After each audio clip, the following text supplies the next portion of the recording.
Nice job. Wacky, weird. I don't think I've ever seen a pot-smoking, carpet bowling movie. In months? In my whole life. In your whole life. You guys are as weird as it gets and fun. You have a lot of style to your movies. Thanks. Talk a little bit about the Raymond Chandler connection, because it jumps out at me, but it's also...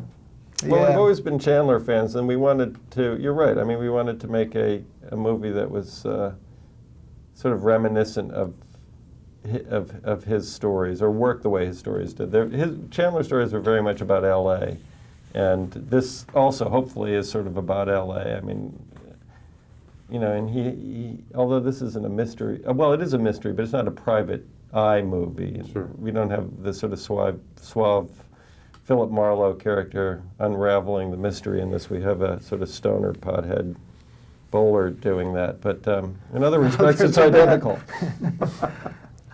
In other ways, it's perfectly designed like that. You know, when you start to make a movie like this and you start to cast, are you always thinking in your head who's going to be in it while you write, or does that come later? Well, not always, but in certain parts, actually in all of our movies, certain parts have been written for specific actors that we knew we wanted to have play those parts, mixed with other parts that we just sort of wrote as characters, not knowing who would play them. In the case of this movie, John Goodman's part, Steve Buscemi's, John Turturro's, John Polito's parts were all written for them, actors that we knew and worked with before. Jeff actually, we didn't write it thinking about him specifically, although once we were done with the script, he was the person who immediately came to mind, and he was, having come to mind, he was the only person we could conceive as playing him. Did you guys end up with the film you set out to make? Yeah, I think more or less. It's kind of hard to tell, because you honestly do kind of, you know, you lose sight of what the original intention was to a certain extent. The reality of the production takes over, and that becomes just, it is what you're doing, you know. But yeah, I think it's reasonably close. Now, any stories that you remember from shooting Blood Simple in Austin? Your weirdest memory of Austin? Anything that jumps out at you? Well, my weirdest memory actually wasn't in Austin. It was we were doing reshoots months later in Long Island, and we needed an insert of the ground moving for Danny Hidea's live burial, and I got to lie under the earth and agitate it. So actually being buried live does constitute a weird memory. Of Austin. There's a connection. Of Austin. Well, there's a connection, but it's a very tenuous one. It played one. as Austin. Yeah. I just kind of threw that question out fast anyway, you know, with no forethought.